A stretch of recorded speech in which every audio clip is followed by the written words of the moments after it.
Everything old is new again. America's entertainment pop culture talk show. It may well possess a rudimentary intelligence. I'm trying to think, but nothing happens. Felt a great disturbance in the force. Hello, I'm Mr. Red. Come on, bark like a dog for me. Where's the goodies? Leave the gun. Take the cannoli. I bet you wouldn't have done anything like this if Mom and Dad were here. You filthy criminal. Excuse me while I whip this out. Go ahead.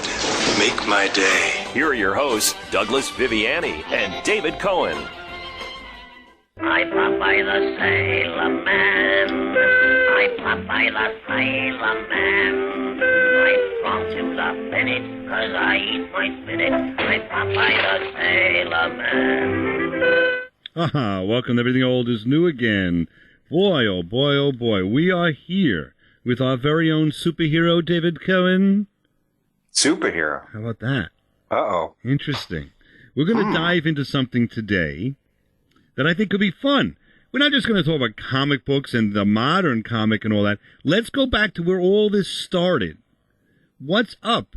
How did we get to where we are with these Avenger movies and all the Marvel-dom, like, billion-dollar movies, Disney buying them, everybody on the planet knowing comic books? Back in the day, that was not comic books. Like that, comic books were something, and the kid of the 60s, and we'll go back before then, but from the kid from the 60s, comic book was something I owned. My parents knew nothing about it. Lots of other kids didn't know anything about it, but I knew, and I was reading, and I was trailblazing, and I was learning about new characters that Stan Lee was creating for the first time. And it was like the genesis of it, and we owned it. Do you remember those days, like going to the dentist, and there was an Iron Man comic on the table, and that was, no one was picking that up but you, the kid, you know? That was your book. That was your thing. Right. Do you know what I'm saying?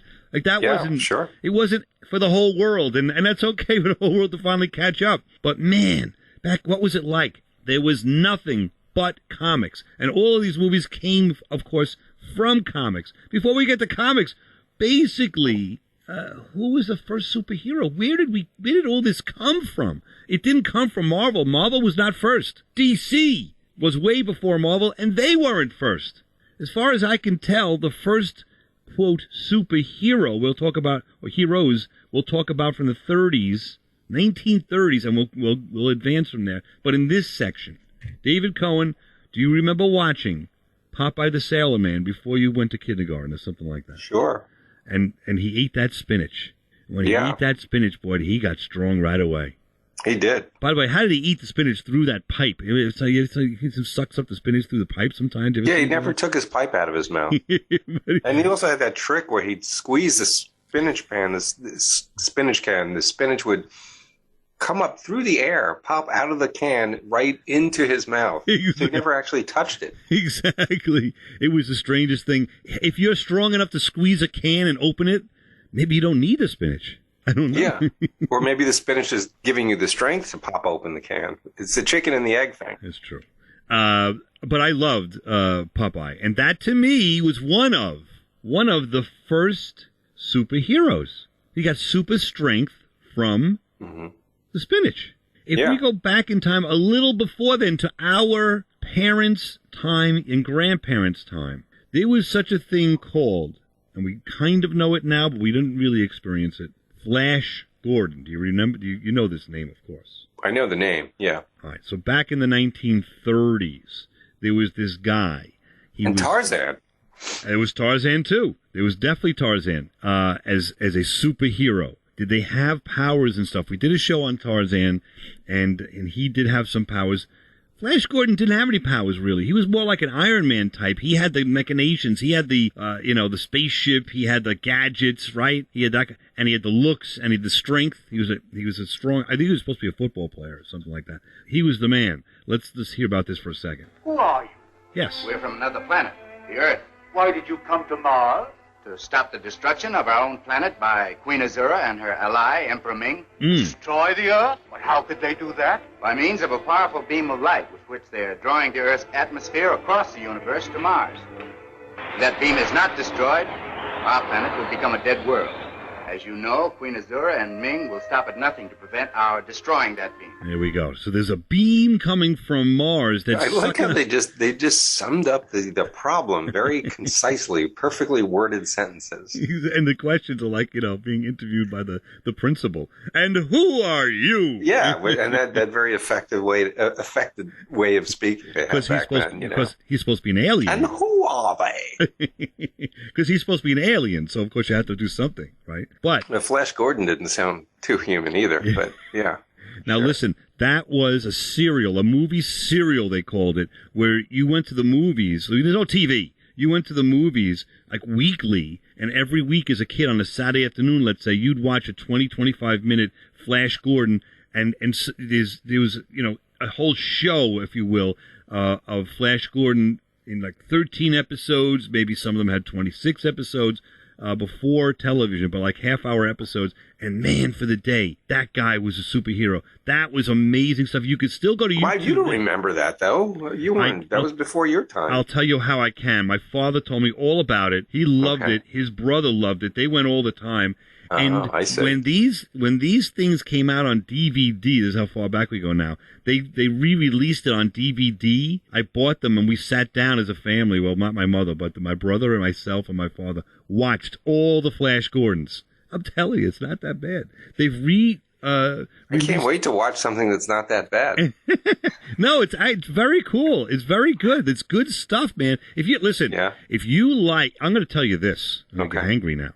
If you like... He's pointing at me. I like it. Go ahead. If you like the new Star Wars movies and you go back and watch Flash Gordon, the colorized ones now that have been touched up where it looks really nice on YouTube, and you tell me that Flash Gordon is not better than the new Star Wars, you are out of your mind. Really? Because the new Star Wars I'm not high on, obviously neither of us are. But the ideas, the concepts, the fun of the adventure of Flash Gordon, it harkens back to the original Star Wars. Okay, yeah, you convinced me. You got me. How about don't start talking me out of it. You ever hear the Phantom? Here's another one. What's going to be Chota's next move? Is the Davidson expedition safe from further attack? Will the outlaws be able to disband the safari? Don't miss The Man Who Never Dies, the next exciting episode of The Phantom at this theater next week. What's a safari? Safari. Listen, Safari. That was brand new for them, too. That was 1943. Now, the Sign of the Skull, the Phantom, the comic goes before that. Who's the Phantom? The Phantom's a guy, he was like a Tarzan type, but he wore an outfit head to toe. I mean, he must have been sweating like crazy because he was in, I guess, Africa and whatever that, in the I don't know, the brush tropics. And the jungles and tropics, yeah. But here's the secret. The secret of the Phantom was they had a whole clan of Phantoms, and if one Phantom died, another guy put that whole outfit on. They never knew. A whole what of Phantoms? A whole clan, a whole clan. Yeah. I see. So when one Phantom died, another one took right over. But again, no superpowers, but that was the thing. They were afraid of him. They were like, you can't kill this guy. So half the time they didn't even bother trying. So they had the advantage of that, and the Phantom then had all these people who would follow him. How is he different than the Shadow? I remember hearing about the Shadow. The Shadow knows. The Shadow's a great one. Now, the Shadow's a little different. You know why? The Shadow had a power. He could hypnotize whoever's in the room to not see him. So he's basically not the Invisible Man, but he is the Invisible Man. He can make you think that he's invisible. Correct. Interesting. What is it? The Shadow. The Shadow knows. The Shadow Who knows what evil lurks in the minds of men? The Shadow knows, exactly. Now, you think that Tim Burton was the first one to put Batman on the screen? He wasn't? Are you kidding me? 1943, this goes High back. atop one of the hills which ring the teeming metropolis of Gotham City, a large house rears its bulk against the dark sky. Outwardly, there's nothing to distinguish this house from many others. But deep in the cavernous basements of this house, in a chamber hewn from the living rock of the mountain, is the strange, dimly lighted, mysteriously secret Bat's Cave, hidden headquarters of America's #1 crime fighter, Batman. Yes, Batman, clad in the somber costume which has struck terror to the heart of many a swaggering denizen of the underworld. Oh, yeah. Batman, who even now is pondering the plans of a new assault against the forces of crime. A crushing blow against evil in which he will have the valuable aid of his young, two-fisted assistant, Robin, the boy wonder. There you go. They represent American youth who love their country and are glad to fight for it. Wherever crime raises its ugly head to strike with the venom of a maddened rattlesnake, Batman and Robin strike also. And in this very hour when the Axis criminals are spreading their evil over the world, even within our own land, Batman and Robin stand ready to fight them to the death. There you go, 1943, a Batman serial. Oh, yeah. Swaggering denizens of the underworld. How about that? We'll be back right this. I'd like to be one of those. Yeah, you will be soon if you don't come back. Everything old is new again. What am I doing? High atop one of the hills which ring the teeming metropolis of Gotham. Everything old is new. Hewn. They actually use the word hewn. H-E-W-N. Very impressive. We'll find out what that means in a minute. Everything old is new again. Faster than a speeding bullet. You're listening to Everything Old is New Again, America's entertainment pop culture talk show with Douglas Viviani and David Cohen. There came a day when giant quakes threatened to destroy Krypton forever. One of the planet's leading scientists, sensing the approach of doom, placed his infant son in a small rocket ship and sent it hurtling in the direction of the Earth just as Krypton exploded. The rocket ship sped through star-studded space, landing safely on Earth with its precious burden, Krypton's sole survivor. As the years went by and the child grew to maturity, he found himself possessed of amazing physical powers. Faster than a speeding bullet. More powerful than a locomotive. Able to leap tall buildings at a single bound. The infant of Krypton is now the Man of Steel, Superman. Ah, yes, thank you. Thank you, Superman, here with my with the boy wonder, David Cohen. How are you? Superman was an alien. He was an alien. You do know you're on the radio, right? Yeah, and you know that... Why? Why? Sorry, I had a little phlegm in my throat. That could be a superpower. There's the only one left. Yes, Lemon Man. Loogie Man. But Superman was an alien. It's amazing to me how everyone just bought into that nobody questioned it. It was like, all right, cool, yeah, whatever, sure. Well, it's a comic book. That's exactly what we're talking about here. The genesis of the comic books. I love that point. I'm going to come back to that point in 1 minute because I want to review what we just did there. We showed a little bit of the movie side or the film side of these comic books, but I only did that because we're on the radio and we want to get some audio going. But bear in mind, Popeye was created in 1928, the year after the best baseball team of all time took the field, the 1927 Yankees. Okay. What's the correlation there? There's none except for the year. I just want to place you. I want to place you there, man. 1927. That's almost 100 years ago. Yeah. All right. 1928. They created Popeye. Then the Phantom. Okay. 1936. We heard about that.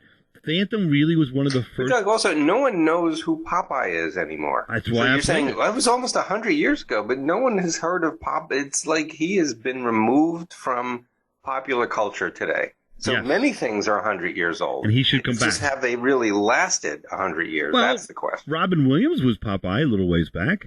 Doug, that was 1980, Doug, man. That was 42 years ago. That was half of the 100 years you just spoke of. Exactly. And I'm going back to 1938. 1938 was the first superhero now, beyond Batman and Flash Gordon. Talk about superhero, the man you don't like, apparently. Superman. Who said I didn't like Superman? You didn't like him because he's an alien. No. I just pointed out the fact that he was an alien, yet that was never discussed, right? When you and I were younger, I loved Superman. I had all his comic books. But it never sunk into me that he was not of this world, that he was an alien, because he looked and he spoke like a human, right? I agree. How that happened, I'll never know, but he's not from Earth. Yeah. That was my only point. He doesn't even have webbed fingers or something. There's nothing different. Nothing different. Except for his immense power and strength that he gets from where? The sun. He gets his strength from do you know that? From the sun? No. Yeah, Batman gets his power from the sun. You didn't know that. I thought we were talking about Superman. I mean Superman, what am I saying? Yeah, Superman gets his power from the sun. Batman doesn't have any power. How did Batman get to be so popular? That's what I want to know. He's not a superhero. Neither is Iron Man, but Iron Man's got the gadgets. Batman's got gadgets too, I guess you would say, right? Honestly, for me, Batman, it was all about the costume. That's what sold him. That was just the coolest costume ever.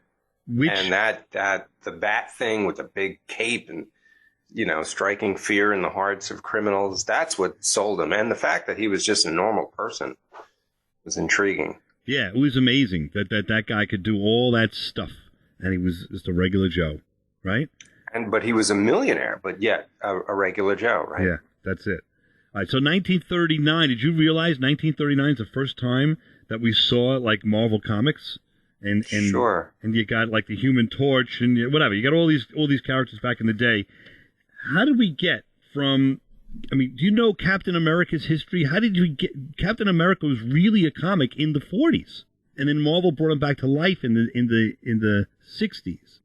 So he was what was it like if you were a kid in 48, and you're going to the local store with with 10 cents, and you wanted to buy a comic book?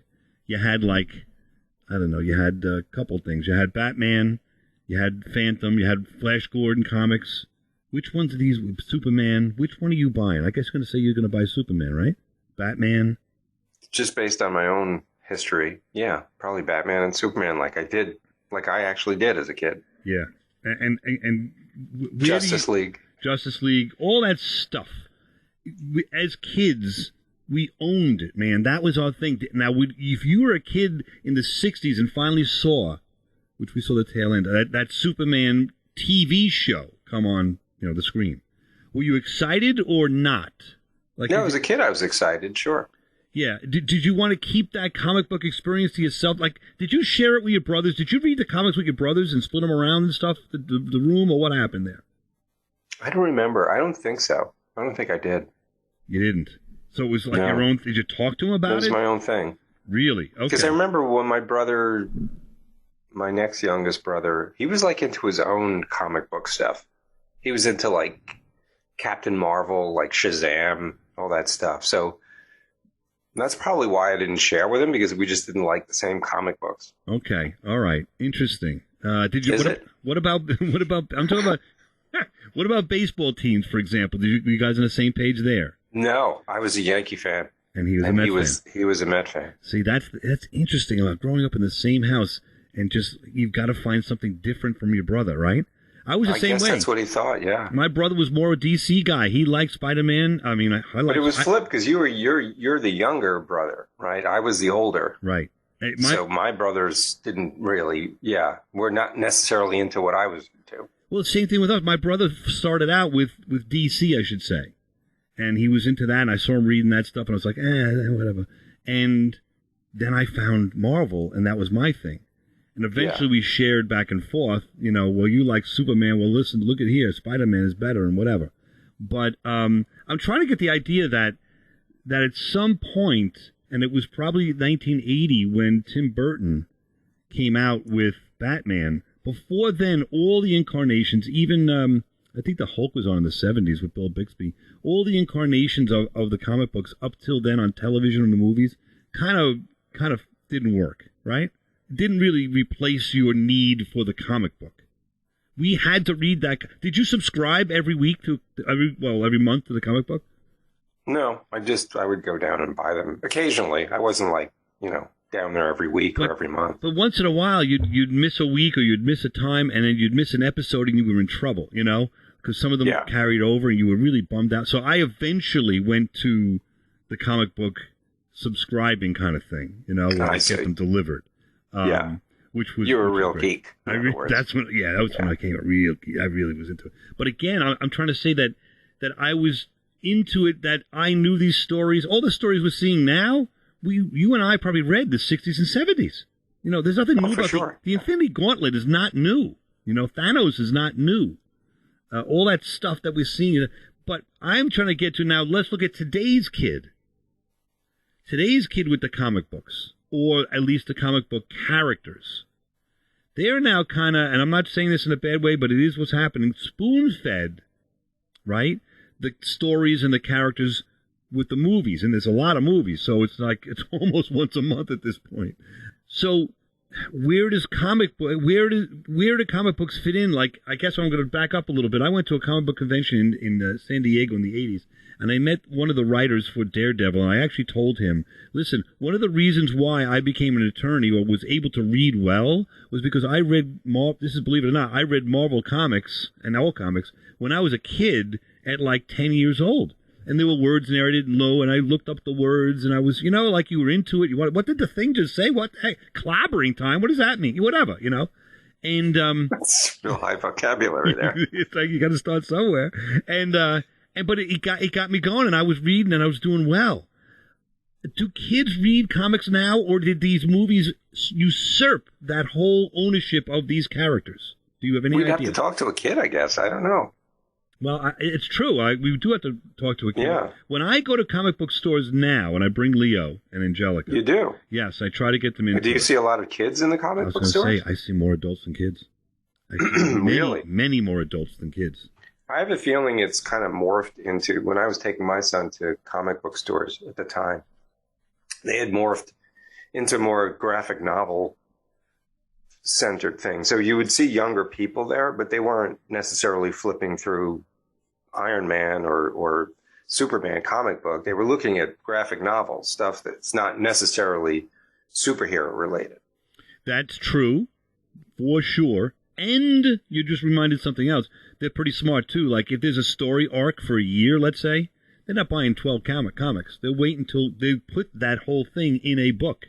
In a book, right. And they read the whole thing that way, Yeah.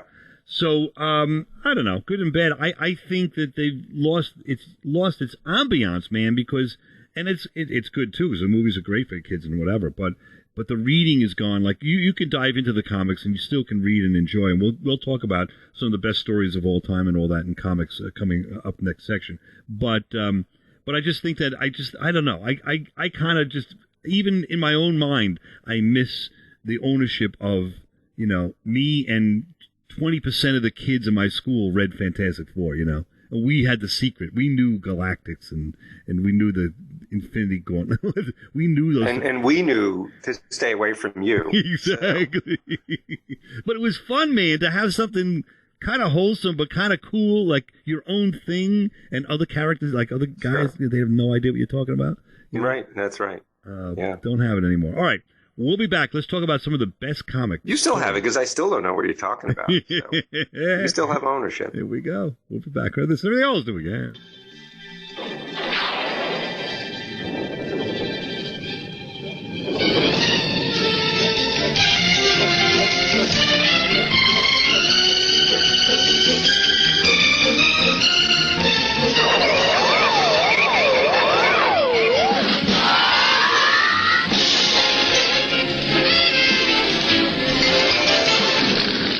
Now, back to America's entertainment pop culture talk show.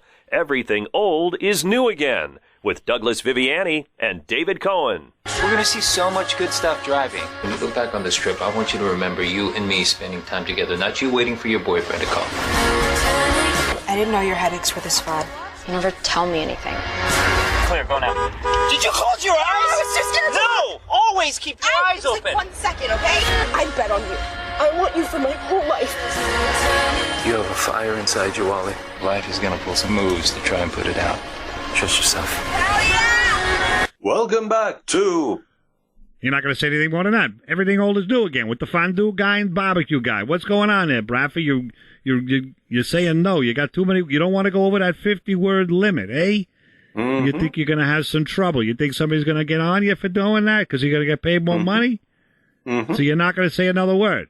Mm-mm. Well, you're going to have to introduce us again. Next section. Got news for you. Hope you have some words left there. Hope you saved some. If not, you're going over. And I want you to go over. I want you to get some dough. You're entitled to get some dough, my man. Anyway, we're back here. Everything old is new again. Thank you very much, Bradford. We're going to play a game there, see what you got going on. That movie we just heard there was inspiring.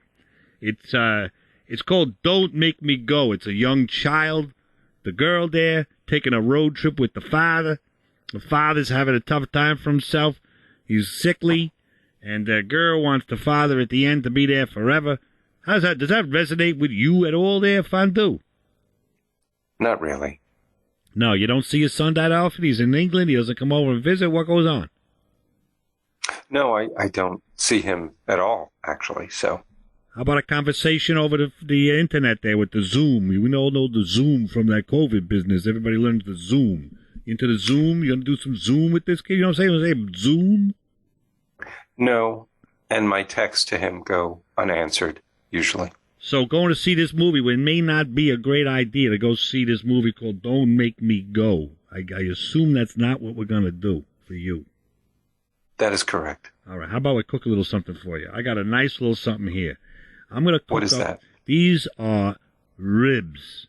A whole rack of ribs I got. Oh. And I put them in the oven for a little while. I cooked them up. Now I got this Smokey Joe's barbecue sauce. Have you heard of Smokey Joe's barbecue sauce? Have you heard of this stuff? No. You put it on the grill, you cook it up like a lunatic. You cook and you cook and you cook, and you turn it, and you spray this stuff on there. You use the best as you can. You spread it around, and I'm telling you, you're going to have yourself some ribs. Ribs like you can't believe. Ribs that you're going to want to eat that are delectable. In fact, there they are right now, cooking on the grill. They're so delicious, these ribs, you're going to want to eat the bone even. They're so delicious with the Smokey Joe's. I'm telling you, get involved with this. Here, take a taste of this one. What do you think of this? No, I can't. Yeah? I know. Even in I have something better, though.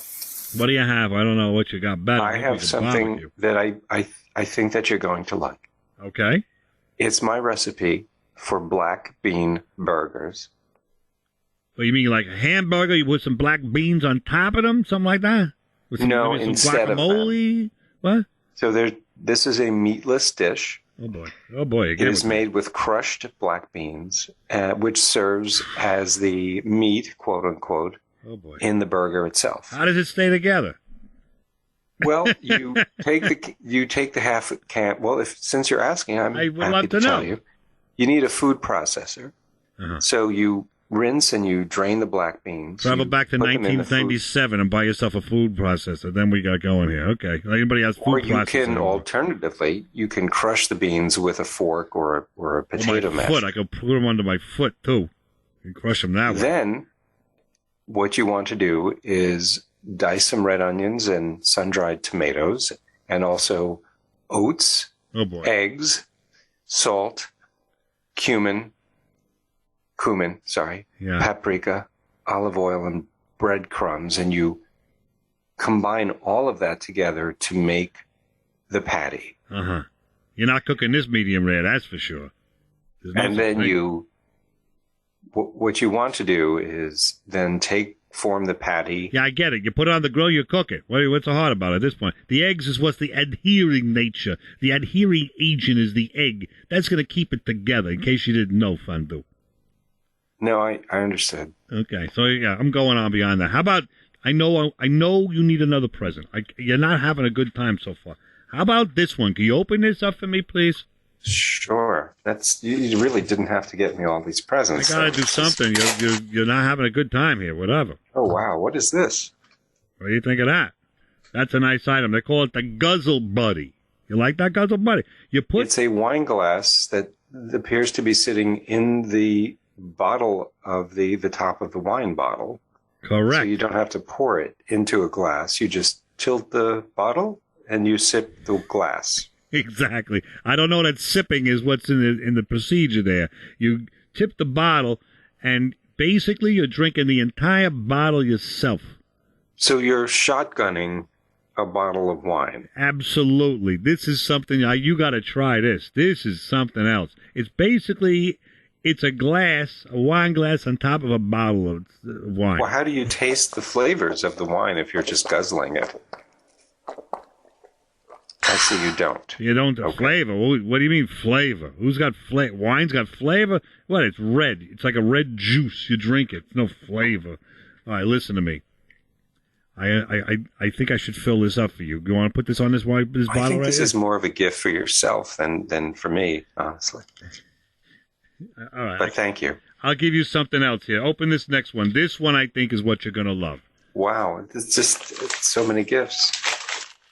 Well, some of them might be sponsors. Oh, this sounds marvelous Merlot-infused coffee. Yeah, what do you think of that? So now I'm looking forward to that. After a full night of drinking the wine that you're doing by yourself there over in New York City by yourself, because you're ringing the bell that no one answers. Ringing the bell, right? Exactly. You can then wake up the next morning with the hangover and have some Merlot-infused coffee and start it up all over again. How about that for a novelty? That is a very thoughtful gift, and I look forward to using that. Excellent. All right, listen. You sent me a clip here for another movie. We're trying to go to some movies here together or something. We can't pick one. How about you got something here called the what? The Phantom of the Open? Is this one? Yes, I thought it was a cute take on Phantom of the Opera. But essentially, it's a really sad story of someone, an older person, who's attempting to become a professional golfer, something that he dreamed of his entire life, and actually, is afforded the opportunity and, of course, fails miserably. Let's hear the little clip here. Maybe it'll make it a little more exciting than what you just said. What would you do? I don't know. The world's your oyster. What we got to lose? And that one was for the title. Golf. Golf? I'm going to have a crack at the British Open. Just remember, whatever happens, no one can say you didn't try. How does it feel to have shot the worst round in the history of the Open? That's hard to tell. It's the first round I've ever played. Aim for the stars. What if we lose? At least you can say you tried. How about this old man trying to do the golf in there? He's not really a good golfer. No, to me, it's basically it's a lesson. That lesson being, just don't try things. It's not worth it. It's not. Because you will fail. I don't know what to say about that. That's a horrible message. I don't get. That's the movie. Horrible but important. It's how about it's never too late to do something you love. You look at the glass half full or half empty of that wine you're drinking there, kid. Well, you can always do something that you love to do. You probably, though, will fail miserably at it. Wow. Okay, well, listen, how about this movie? Maybe this will help you just a smidge. I'm not 100% on this. You're not looking to solid here, but I'm going to go down a little bit of a fantasy. What about this one? So, what will you wish for? What is your heart's desire? I do have a question. What does one do with 3 wishes? You'll see. Oh, there's no story about wishing that is not a cautionary tale. We all have desires, even if they remain hidden from us. But it is your story, and I cannot wait to see where it goes. Oh, how it might end. How is your story going to end, Fandu? That's the question. Do you got some wishes 3,000 years of longing? If you had a couple of wishes, where's your wish going here at this point in time in your life? Fandu? Well, wishes seem to be all in vain, but if I did have a wish, it would be for a better relationship with my son, I guess. The kid that's in England there, huh? The kid that doesn't communicate with you whatsoever. Correct. The kid that likes those horror movies. Remember that time? He was twisted, that kid. Remember from that time? He loved those horror movies. Those horrible horror movies. He's, I think, on the dark side of life. All right, listen, we'll come back. You're kind of bringing me down a little bit here. We'll come back. Maybe we get a little something to bring us back up. Some movies, some gifts, some cooking at the barbecue. We'll be back. Barbecue, Fandu guy, and everything else new again.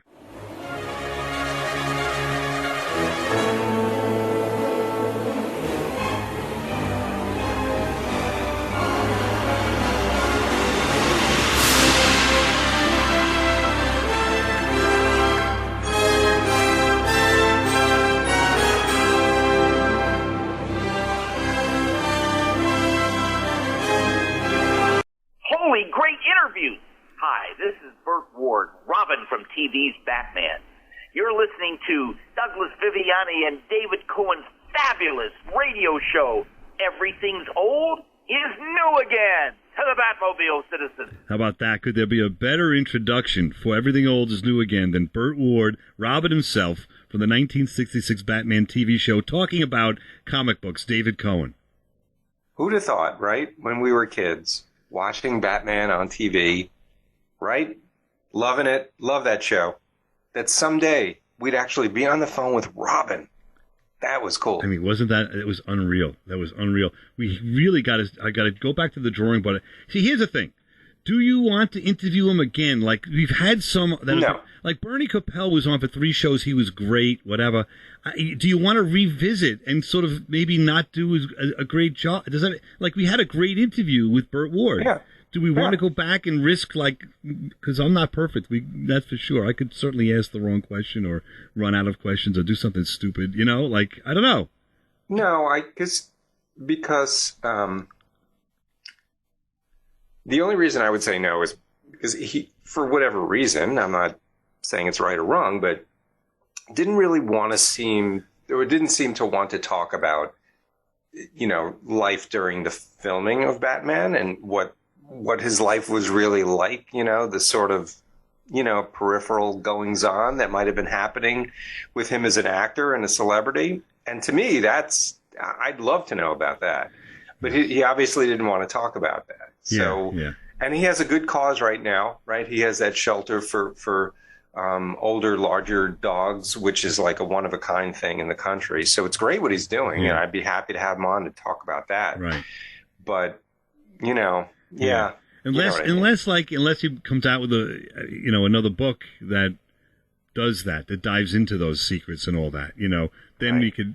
But you're right. He didn't want to. He was very generic, with his discussions. But so what? We had some fun talking to him. That was great. Yeah, I would love talking to him. Yeah. It was unbelievable. And then Eddie Munster was another one from back in the day. Like there was, of course, Alan Alda. I mean, you get people on the show like the guy from Squeeze. I mean, you get people. You go like. What are they doing on the show? Yeah, what are they doing? do they know who we are? Like, if they did, they would never be talking to us. And then there's Peter Weller, who just keeps on coming back. A good friend of the show. And he does great radio.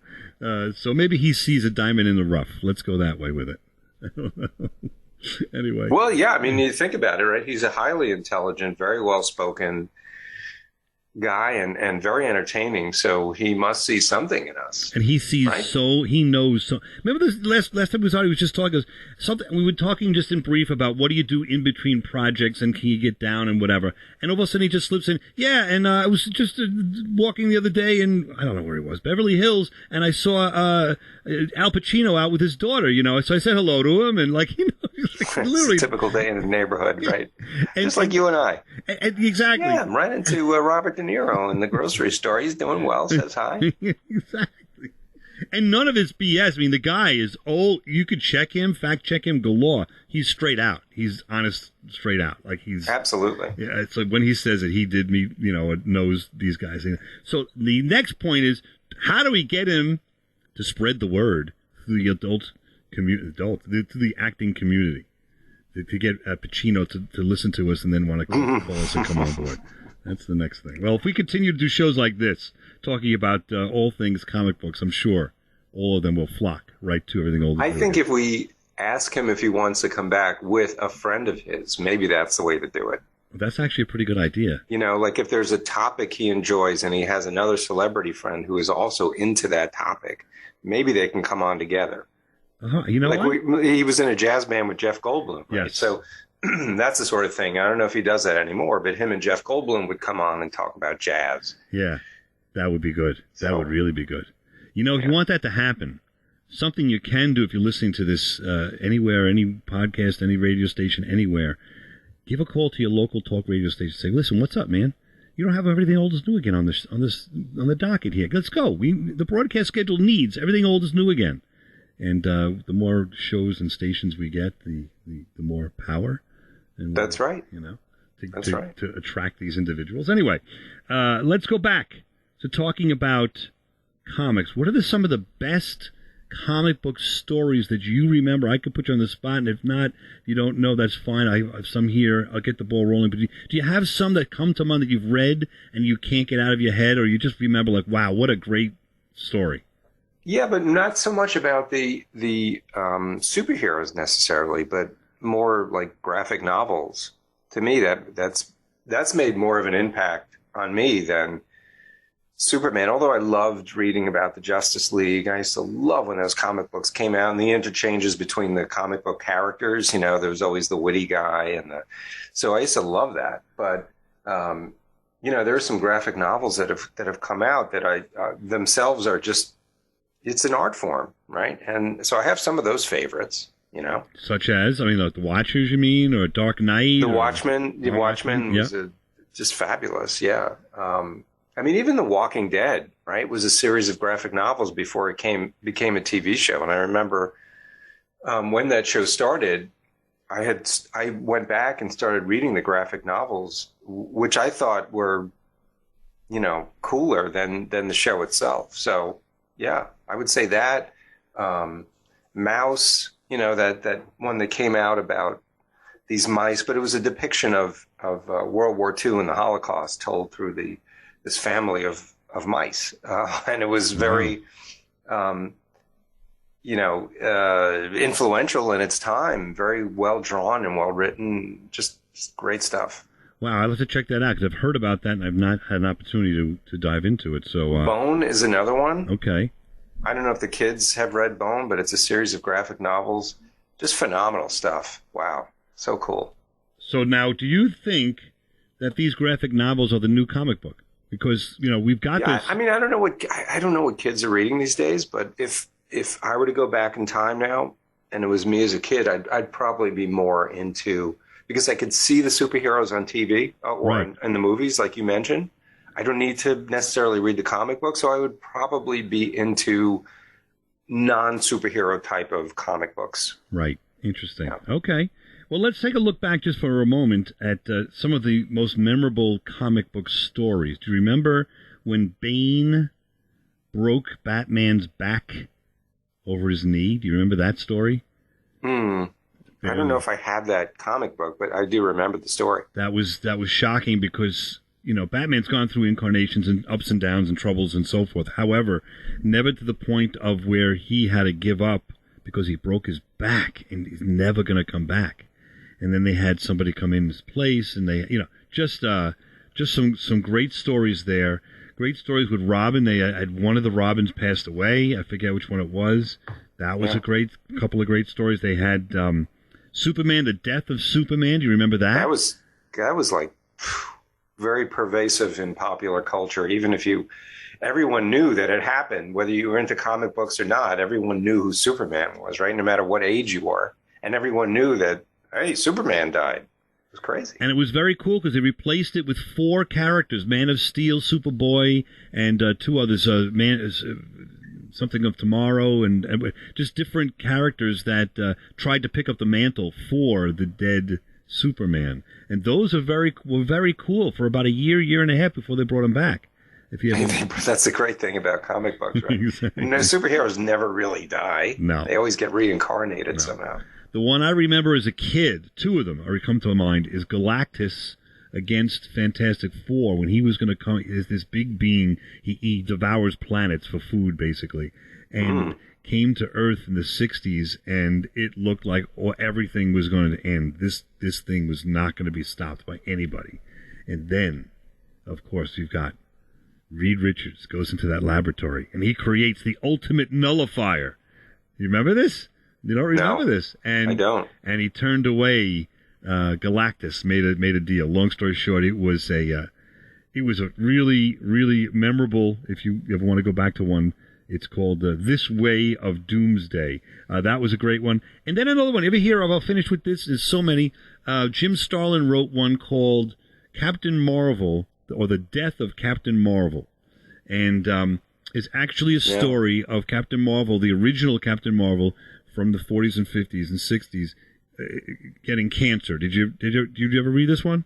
No, I didn't. Okay, I wasn't. I was more DC guy than Marvel, so I'm not totally familiar with those stories. Okay, and what happened was all of the Marvel characters came to his bedside. He thought he was going to. He knew he was going to die. They all said goodbye in a certain way, and there was certain messages given there. And even Thanos came, his ultimate enemy. And in his dream, Thanos let him fight until the end, until he passed. So he went out as he came in. And it was just a great message. There's a lot more to it than that. He has a great soliloquy where he talks to Spider-Man about life and death and about basically living your life so that you're proud and not happy, but proud of what you did when you go, because we're all going to go. So do what you want to do and do the things you think are right. Well, it's just a great message. And sometimes comics I actually give that comic to sometimes to people that have lost somebody, because it really does, it does help a little bit to assuage the sadness. So especially if you're a child or child-minded like myself, it does help. So anyway, that's where we're at. We're closing the book here on this chapter of looking at comic books. I hope you enjoyed. David Cohen, any last thoughts? No. That's the reason why I got him here, so I can end the show on time all the time. We'll be back next week and continue entertainment, pop culture at its best. Everything old is new again.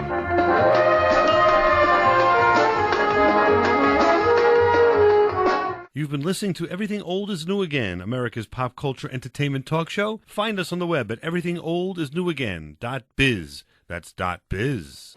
See you next week. Same bat time, same bat station.